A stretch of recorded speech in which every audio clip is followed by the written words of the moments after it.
में पढ़ाया करते थे। पर ये बात धीरे धीरे पूरे गांव में फैल गई और उन दोनों को घर से बाहर निकाल दिया गया।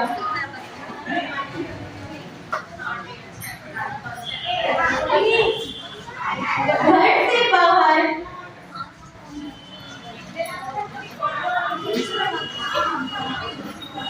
निकाल दिया गया। तब वे लोग अपने मित्र उस्मान शेख और फातिमा वर्ष की आयु में उन्होंने 9 छात्राओं के साथ महिलाओं के लिए पहला जब वह विद्यालय के लिए जाया करती थी तब उनके विरोध में गांव के लोग उन पर पत्थर, कचरा और कीचड़ फेंका करते थे। अगली सुबह जब वह अपने विद्यालय के लिए निकलती है तब ज्योतिराव फूले जी उनको एक साड़ी देकर कहते हैं कि विद्यालय जाकर वह साड़ी बदल ले। विद्यालय की ओर जाने के वक्त विरोधियों में से एक व्यक्ति उनके पास आकर उनका बुरी तरह अपमान करने लगता है। तब अपनी मदद के लिए किसी को भी आगे नहीं आता देख वह हिम्मत करके उस विरोधी को एक थप्पड़ मारती है।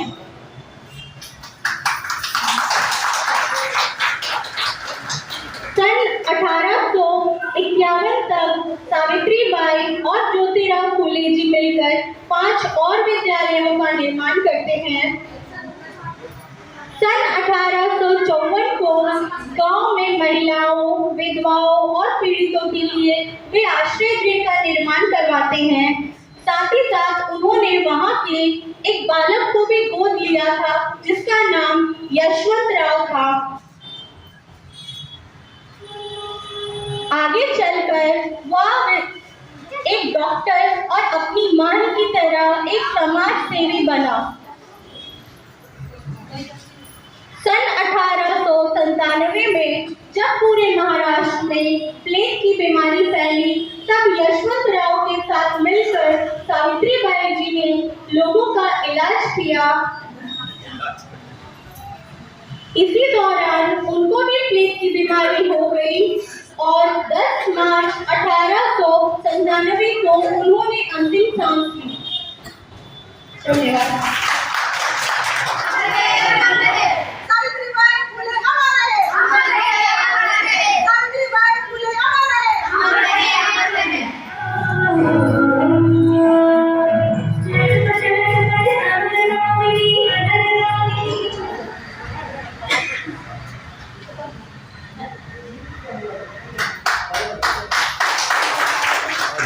रजक समाज भालूवासा महिला समिति की ओर से किशोर संघ के प्रांगण में जो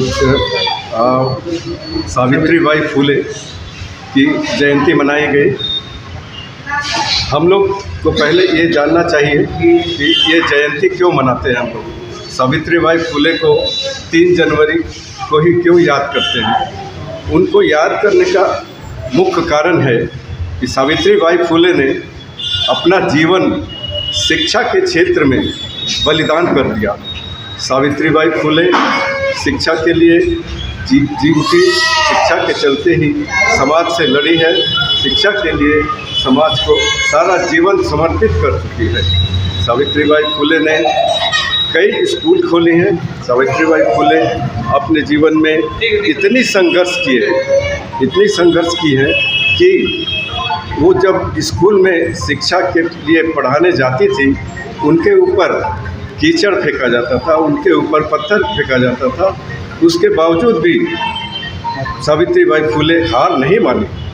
सावित्रीबाई फूले के पति ज्योतिराव फूले जी ने उनको एक साड़ी दिया हमेशा कि तुम जब भी जाओ स्कूल जाओ ये साड़ी बैग में रख के जाओ, ताकि अगर रास्ते में कोई ब्राह्मणवाद या रूढ़िवादी लोग अगर कीचड़ फेंके तो कुछ मत बोलना, चुपचाप तुम अपने काम पर फोकस करना, काम पर ध्यान देना और बच्चों को पढ़ाने के लिए न जीवन समर्पित करो।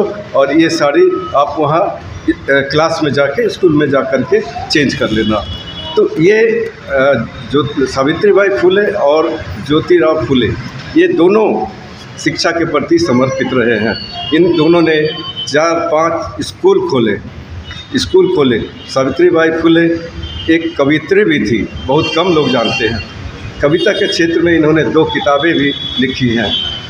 इसके अलावा समाज सेवी थी, समाज सेवा में अपना सारा जीवन अर्पित किया है इन्होंने।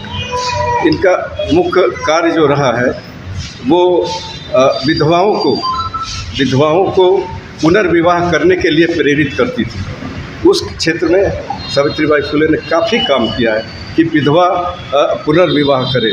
इसके अलावा सावित्रीबाई फुले जो बच्चों का शोषण होता था उसके विरुद्ध में काम करती थी।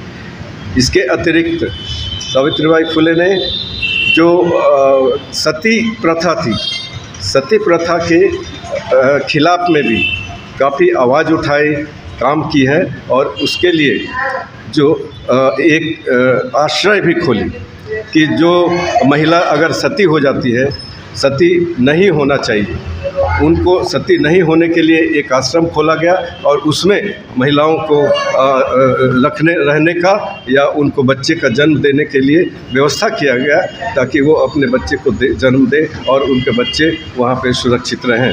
इस प्रकार हम लोगों को यही तो उनका शिक्षा था, यही उनका जीवन था कि सावित्रीबाई फुले ने जो हमें मार्गदर्शन दिया है उस पर हम सभी को आगे चलना चाहिए, शिक्षा को बढ़ावा देना चाहिए, हमको घर घर में शिक्षा का अलख जगाना चाहिए। इनसे यही हम लोग एक सीख लेना है और सीख लिए हैं।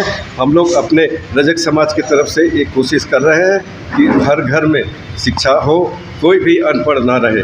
मैं आर.सी. प्रसाद हूँ, भालूबसा रजक समाज का अध्यक्ष हूँ और आपके इस बाइट के लिए धन्यवाद। दिनेश श्रीवास्तव, आप देख रहे हैं आपका अपना एडी लाइफ। देश की प्रथम महिला अध्यापिका और समाज सेवी जिनका जन्म 3 जनवरी 1831 में हुआ था, वह महान लेडी का नाम था सावित्रीबाई फुले। उन्हीं की याद में भालूबासा में रजक समाज महिला संगठन के द्वारा में वह एक नाटक का आयोजन किया गया और दिखाया गया कि उस समय जात पात छूत कितना महान था। उस समय लड़की को पढ़ना हमें लगता है कि बहुत बड़ा अपराध था, लेकिन वहाँ देवी सावित्रीबाई फुले जी ने पढ़ा और टीचर बना और उसके बाद प्लेग जैसा महारोग में उनके स्टूडेंट जो डॉक्टर बने थे वह भी योगदान किया।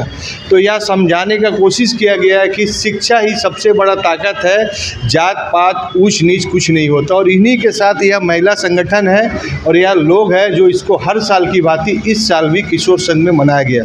क्या चीज़ सावित्रीबाई फुले जी से सीखना चाहिए हर महिला को, समाज को?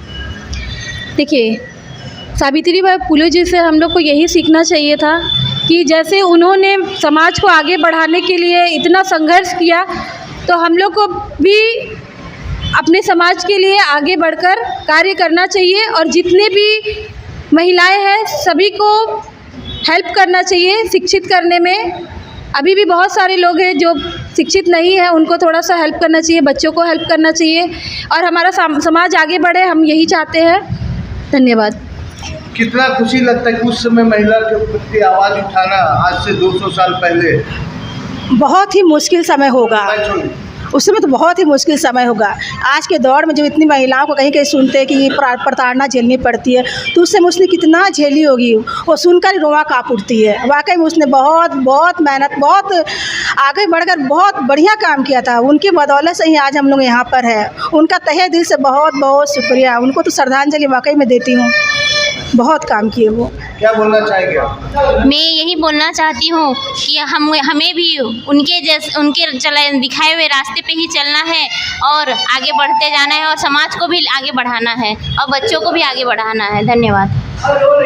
क्या सब महिला अभी शिक्षित होना बहुत ज़रूरी है? जी, अभी सब महिला को शिक्षित होना काफ़ी ज़रूरी है क्योंकि समाज बढ़ना चाहिए। महिला को बहुत आगे ही बढ़ना चाहिए शिक्षा से और सबको शिक्षा ही से आगे लेके जाना है।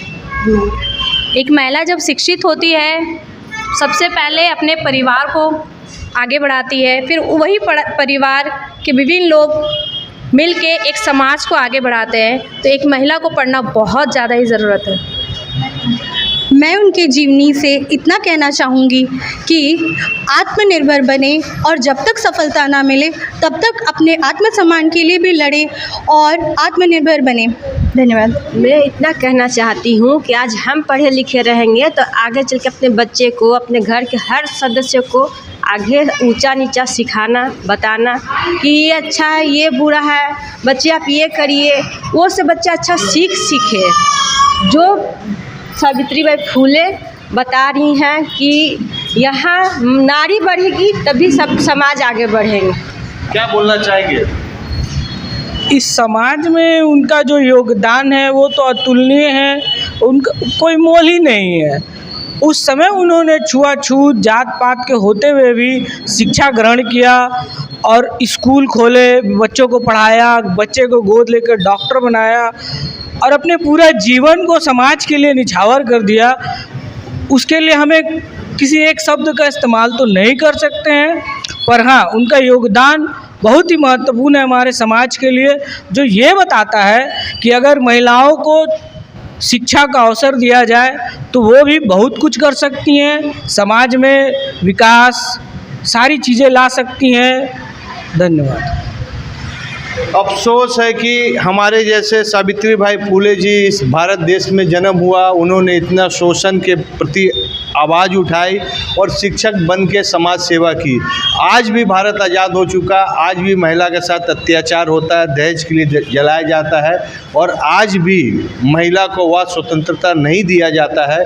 पुरुष और महिला के प्रति आज भी डिफरेंस किया जाता है, लेकिन शिक्षा वह चीज़ है कि जो डिफरेंस को, खाई को भरा जा सकता है और यही इसका अच्छा प्रमाण सावित्रीबाई फूले जी का है, जिन्होंने शिक्षा के माध्यम से उस समय की कुरीतियों को आज धो दिया और आज इतिहास में उनका नाम लिया जा रहा है। उनकी आदर्श जैसे महिला उनके प्रति सम्मान कर रही है और जो महिला, जो बच्ची, जो परिवार महिला को सम्मान नहीं दे रहे हैं, उनको ज़रूर सावित्रीबाई फूले का इतिहास पढ़ना चाहिए, सोचना चाहिए कि महिला ही सबका संपूर्ण समाज का निर्माण पुरुष से अच्छा कर सकते हैं। तो यह सावित्रीबाई फूले सिर्फ 3 जनवरी को उनके जन्मदिन के लिए याद करने के नहीं है, अपने मन में, दिमाग में, समाज में प्रतिदिन सोचिए कि हमें सावित्रीबाई फूले जी का एक शब्द, एक विचार भी अपने जीवन में उठा लिया जाए तो हमें लगता है कि महिला के प्रति जो शोषण, अत्याचार हो रहा है उसको रोकने में ज़रूर कामयाब होगा। एडी लाइव के वीडियो को लाइक कीजिए, चैनल को सब्सक्राइब कीजिए। एडी लाइव की पूरी टीम की ओर से सभी को धन्यवाद। जोहार।